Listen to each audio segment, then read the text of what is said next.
So somebody asked, how do you know if you're talking to residual energy? They said they lived in an older home and they felt like their home was super active. And they were wondering, how do you know if you're talking to residual energy? You can't. You can't talk to residual energy.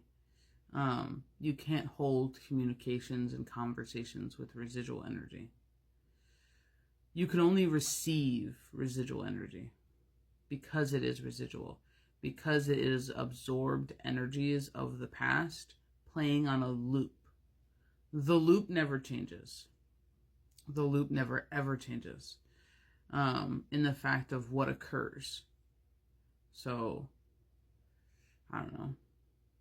If every day grandma rang a bell on the front porch at 3 o'clock, and for some reason that energy was absorbed because it was done with intense emotion or joy or happiness, or it happened for a long period of time on the dot every single day, and it has just now become almost like a fixture in the home, right? And maybe the bell's even still there.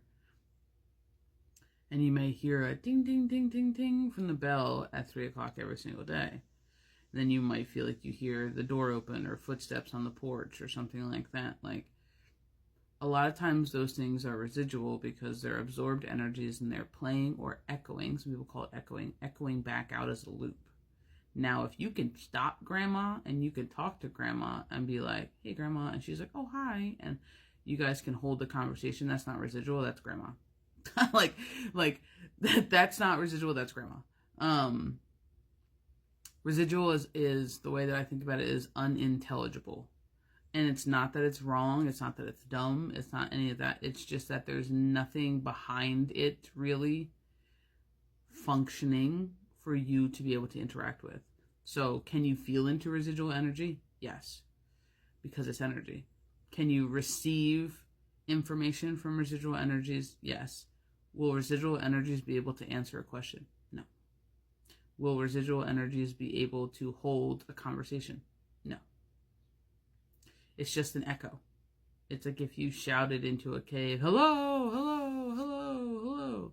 Like, how are you? How are you? How are you? Like, I can't then ask the echo, I'm good, are you? And then expect an answer back if it's just echoing hello, hello, hello.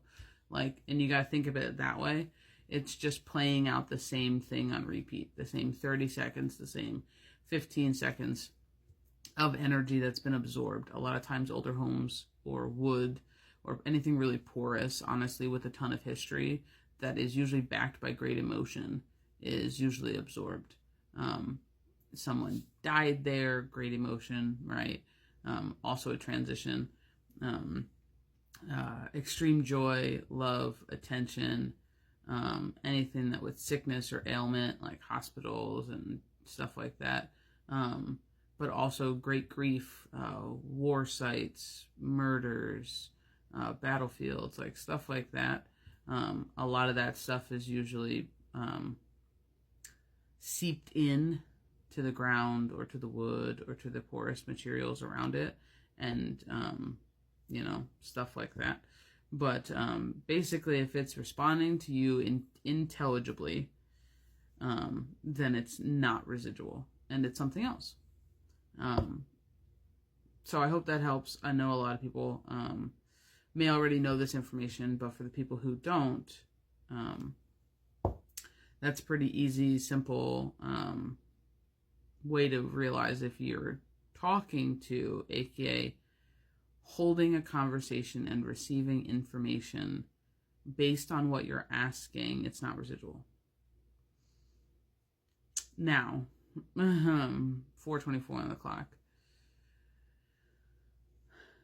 You have to discern who you're talking to, right? Because if I'm talking to my team, my guides, and I'm asking my guides questions about the residual energy, they may answer it for me, but I'm not talking to the residual energy, right? Like, who's this? Was this a this? And you go like, yeah. Like, they're doing the discernment for me, right? Like, I'm not interacting with the thing. It's like asking your buddy, do you see that over there? And your buddy's like, yeah. You're not talking to what's over there. You're talking to your buddy. So just keep that in mind. You know what I mean? Some people's teams will do that when they ask a question, but it really depends who you're directing your question at. If you're directing your question at grandma on the porch and grandma answers, it's not residual. If you're directing your question towards your team and your team answers, then you don't really have a good idea of if it's residual or not yet, right? If it follows a pattern, follows a loop, is unintelligible, it's residual, it's an echo, it's cyclistic energy that's been absorbed in the home or in the location or in the whatever, in the object. If it's intelligible, comes and goes, does not follow a pattern or a routine, is seemingly random, can hold a conversation, can answer questions, can interact with the environment around it, it's not residual. It's either it's some sort of spirit. I'm not going to label it a dead person, but it's some sort of spirit. And you can discern from there. So 555 on the clock. I hope that helps. 5B.